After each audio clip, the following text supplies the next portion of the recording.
You can make a fantastic salary, top 10% even, Oh, absolutely. and still be exactly one flat tire away from a total financial crisis. Right. It happens all the time. It does. We talk so much about making money, but the math of modern survival is just fundamentally broken for a lot of people. You get paid, you pay your bills, and somehow, despite working incredibly hard, you are still running on a treadmill that just keeps speeding up. It's exhausting. The friction of daily life has become incredibly expensive. Yeah. And when every single day feels like an exercise in, well, dodging unexpected expenses, Right. that expectation of control you thought you'd have once you started making a real paycheck, it completely vanishes. Welcome to the deep dive. We are so thrilled you are here with us today because our mission today is entirely focused on you and your money. Exactly. We are here to help. We are going to build a personalized roadmap to financial freedom, and we're pulling from a massive stack of sources for this.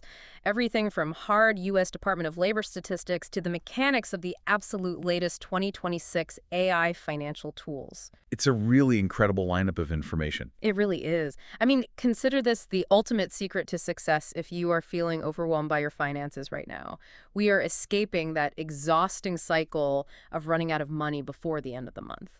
And hey, if diving into economic statistics and AI tools sounds a little intimidating, just take a deep breath. Yeah, don't worry. My goal is to be your coach today. We are breaking these complex financial strategies into incredibly simple, actionable steps.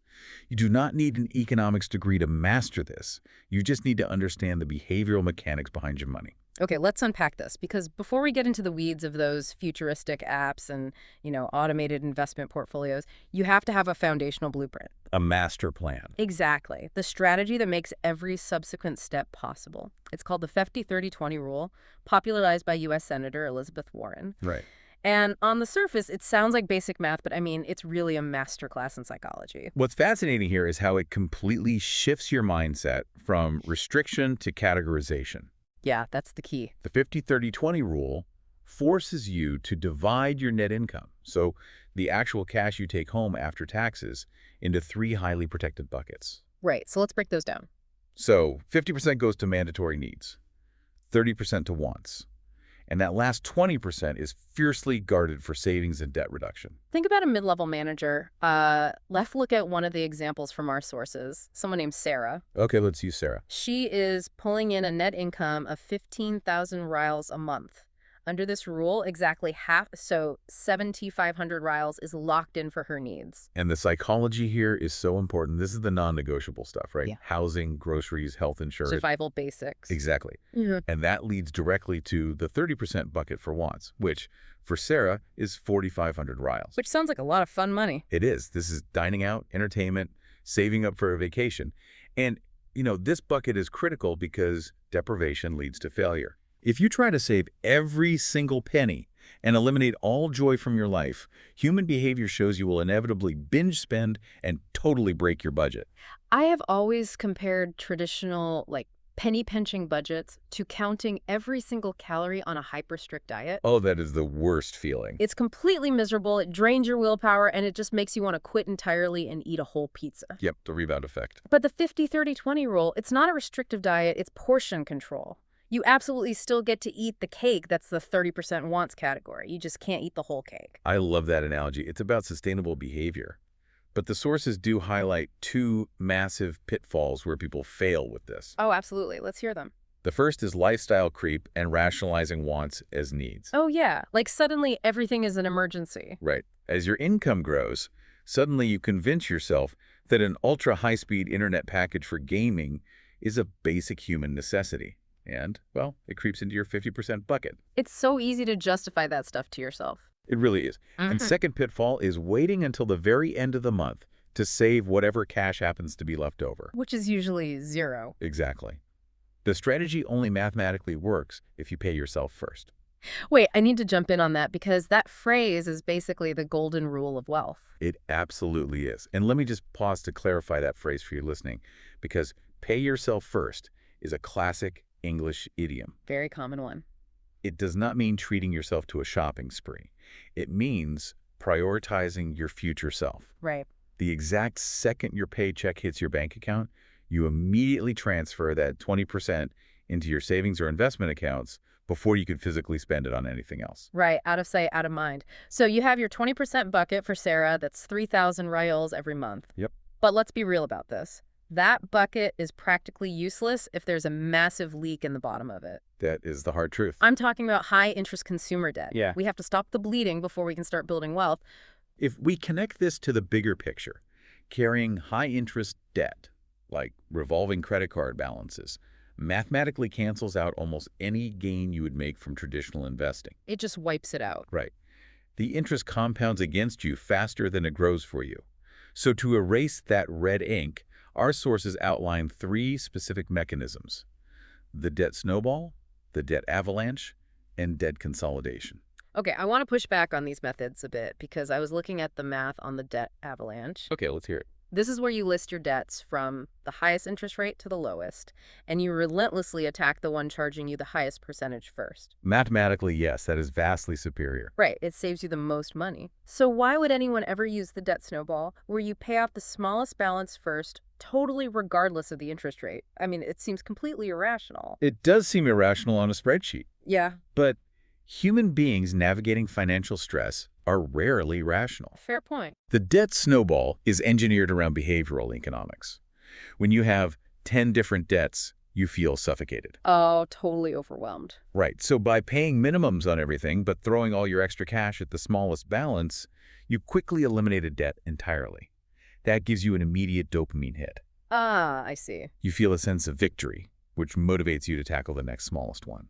Okay, I see the logic there. It feels like clearing a bunch of small, annoying tasks off a messy desk. Exactly. You just desperately need to see some clean space to lower your anxiety. Yes, exactly that. So the snowball method gives you that immediate psychological momentum, while the avalanche method is, well, how would you visualize it? Think of the avalanche like treating a severe viral infection with targeted medicine. You go after the cell with the highest replication rate first. Oh, that makes sense. It might take longer to feel the relief, and the largest debt might take a year to pay off, but you are systematically destroying the engine that is generating the most financial damage. It saves the most wealth long term. That makes total sense. And for people who just cannot handle the chaotic logistics of either method, the third option is debt consolidation. Yes. This is simply changing the physics of your cash flow. You're rolling multiple high-interest debts into one single loan with a lower interest rate. Giving you one predictable monthly payment. It's exact. It simplifies the administrative burden, which financial advisors frequently recommend if a client is simply paralyzed by being overwhelmed. Right. But here is the tragic part of this whole journey. Oh no, what is it? You can apply the 50-30-20 blueprint. You can aggressively use the avalanche method to become completely debt-free. Okay, sounds great so far. And then your car transmission explodes on the highway, and you are instantly right back at square one, swiping a high-interest credit card. Yeah. How do we prevent that? You build a structural barrier, the emergency fund. Because life rarely gives you a heads up when the floor is about to drop out from under you. It really doesn't. Yeah. And for those of you navigating these English idioms, when we say a heads up, it simply means an advance warning. Right, no warning at all. Life does not give us advance warnings. An emergency fund fundamentally transforms an unexpected financial catastrophe into a merely annoying, manageable moment. The sources actually provide 2 highly specific examples of this from an advisory firm called Grimes & Company. Yes, these are great examples. Consider Maria. She is 58, nearing retirement, and uniquely, she has already paid off her mortgage. Which is fantastic. Right. Yet she aggressively keeps $50,000 in cash, which equates to roughly 12 months of her living expenses. She does this specifically to shield herself against sudden massive health costs or a prolonged market downturn. And then look at Sandra, who is 65, already fully retired, and living on a fixed income. Okay. She also maintains a $50,000 cash buffer. The mechanism of her safety net is brilliant. How so? Well, if the stock market suffers a severe crash, she does not want to be forced to liquidate her retirement investments at a massive loss just to fix a leaky roof. Oh, wow. Yeah. The cash buffer allows her investments time to recover. They both rely on a $50,000 barrier, but for totally different peace of mind reasons. I have a major question here, though. Okay, lay on me.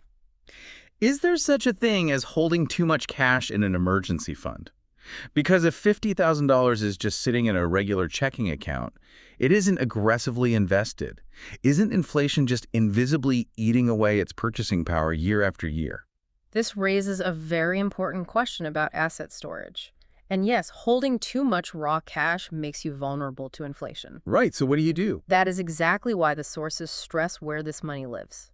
It cannot be stuffed under a mattress or left in a zero-interest checking account. Okay, It needs to be deposited into a high-yield savings account or a money market account. gotcha. These vehicles are highly liquid, meaning you can withdraw the cash the same day your car breaks down, but they generate a competitive interest rate that helps neutralize the corrosive effect of inflation. Okay, that clicks. That makes perfect sense. So we've got the 50-30-20 behavioral blueprint, we've cut the engine on the debt machine, and we have a high-yield structural barrier in place. We are doing great. But I know what you might be thinking listening to all this. You're probably thinking, this sounds like I need to spend my weekends managing complex spreadsheets. 10 years ago, you absolutely would have. Right. But the landscape of personal finance has completely shifted. The friction has been removed. Here's where it gets really, really interesting, right?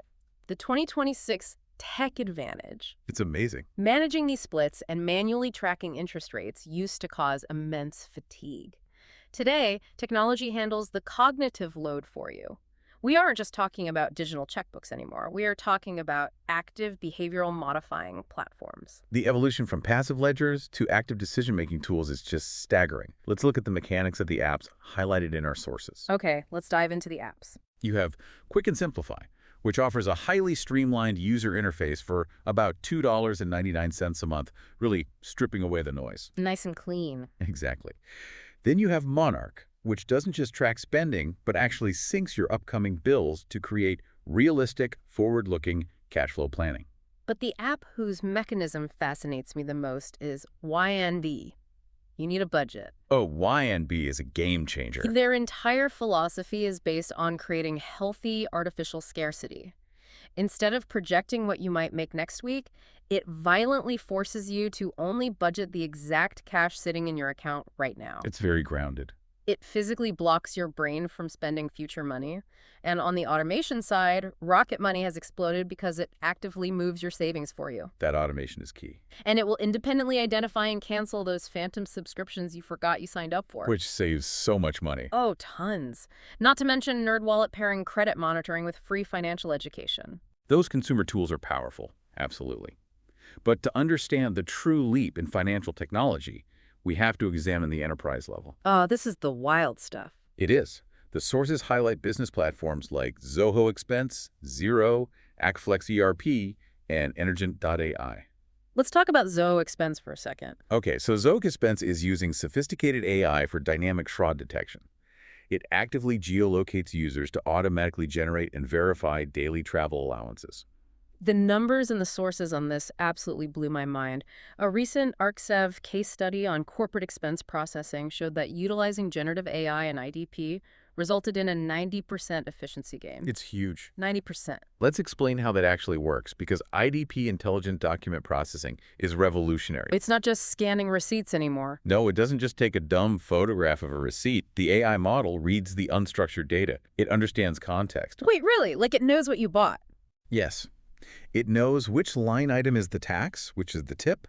It cross-references it with corporate policy, checks the GPS location to verify the employee was actually at that restaurant, and approves the expense all in milliseconds. That is insane. It's essentially a financial guardian angel that never sleeps, instantly crunching variables that would take a human accounting team weeks. Exactly. And if we connect this enterprise leap back to you, the listener, this exact same AI architecture that is currently allowing massive corporate finance teams to stop doing tedious data entry and pivot to high-level strategic thinking. Right. Well, that technology is actively being baked into the consumer apps on your phone. That is so cool. It is engineered to give you back your most valuable asset, your time. So with the day-to-day admin fully automated by AI, your safety net guarding against disaster, and your debt eliminated, we finally arrive at the ultimate objective of personal finance. The long game. Retirement. The final boss. The final boss, indeed. The U.S. Department of Labor provides a massive reality check here. They estimate that you will likely need 70 to 90% of your pre-retirement income just to maintain your current standard of living. That's a huge percentage. It is. And with the average retirement lasting 20 years, we are talking about a monumental amount of capital. Which underscores why the single most important variable in retirement wealth is time. Starting early is absolutely critical. So what are the actionable steps? The Department of Labor provides some great ones. First, if your employer offers a retirement plan in the U.S., this is commonly called a 401k, which is a tax-advantaged account, you must contribute enough to capture the full employer match. Right, because that is literally free capital being offered to you. Exactly, and it simultaneously lowers your current tax burden. They also stress investigating whether you are eligible for any traditional pension plans from previous employers that you might have just, forgotten about. But I really want to dig into the actual math here because it feels like magic, but it's really just compound interest. It's pure math. The sources show that if you save just $6,500 a year, so that is about $540 a month for 35 years at an average 7% return, you create massive wealth. It's life-changing. But honestly, I struggle with the psychological block of this. Like, how do you convince yourself to aggressively lock away $500 a month when the reward is 35 years away? It's hard. A future version of yourself basically feels like a stranger. It is a profound psychological hurdle. I completely validate that. But the Department of Labor emphasizes a core behavioral principle. Financial security and financial knowledge fundamentally alter human behavior. Okay, how so? When you truly grasp the mechanism of compound interest, it stops feeling like a sacrifice. Think of it less like a snowball and more like biological cellular division. Oh, I like that visual. Right. Oh. At first, you only have a few cells. But as they divide, the new cells also begin dividing. Over decades, your interest starts earning its own interest. It just multiplies on its own. Yes. Your wealth begins replicating itself exponentially, completely independent of your physical labor. Watching that acceleration happen becomes highly addictive and deeply rewarding. I can see that. And by utilizing diversification, so spreading that capital across different asset classes, you heavily mitigate your risk while ensuring your returns actually outpace inflation over those decades. Okay, let's bring this whole roadmap together for you. We have covered the entire life cycle of wealth today. We really have. Step 1. Protect your psychology and your paycheck with the 50-30-20 rule. Needs, wants, and paying yourself first. Crucial first step. Step 2. Destroy the debt machine using the behavioral momentum of the snowball or the mathematical precision of the avalanche. Stop the bleeding. Step 3. Build a liquid, high-yield safety net so life's emergencies become manageable moments. Get that barrier in place. Step 4. Leverage 2026 AI technology to eliminate the friction and automate your systems. And finally, Step 5. Capture your employer match and let the cellular division of compound interest secure your ultimate freedom. I want to leave you with a final thought on your journey. True wealth is not defined by the size of the salary you make. Right. It is defined entirely by the systems you use to manage what you keep. You now have the exact mechanics and the blueprint. The only thing left is to take that first step today. So true. But before we sign off, I want to leave you with one final, slightly provocative thought to mull over. Oh, let's hear it. If 2026 generative AI can already process complex corporate expenses with 90% efficiency, and the apps in our pockets are currently restricting our budgets and canceling our subscriptions without us even lifting a finger, Yeah. will the next generation even need to learn how to manually budget at all? Or is the entire concept of financial literacy about to shift from doing the math yourself to simply knowing how to properly prompt, manage, and supervise your own personal AI wealth algorithm? Wow. That is a staggering question about the future of human agency and wealth. Something fascinating to think about while you're setting up those automated transfers today. Thank you so much for taking this deep dive with us. We'll see you next time.